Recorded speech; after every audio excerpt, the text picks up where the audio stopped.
और फ़िक़्ह के एतबार से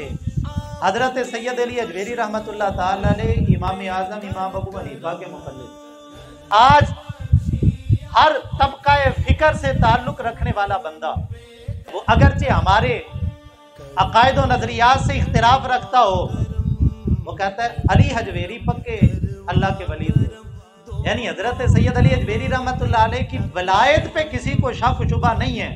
वो हमारे अकीदे से इख्तिलाफ रखता हो वो अपनी जगह, लेकिन सैयद अली अजमेरी रहमतुल्लाह अलैह की वलायत पे वो लोग भी शक नहीं रखते जो लोग इमाम आज़म इमाम अबू हनीफा रहमतुल्लाह ताला अलैह पे इतनी लंबी जुबानें खोलते हैं और कुत्तों की तरह इमाम आज़म इमाम अबू हनीफा रहमतुल्लाह ताला अलैह की शख्सियत पे बकवास करते हैं। वो लोग भी मानते हैं कि भाई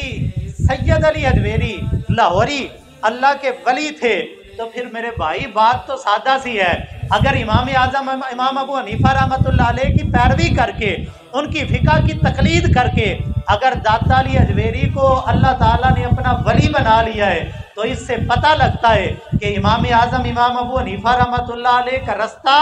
ये वो रास्ता है जो बाजू से पकड़ के बंदे को मोहम्मद मुस्तफ़ा के दर तक पहुंचा दे।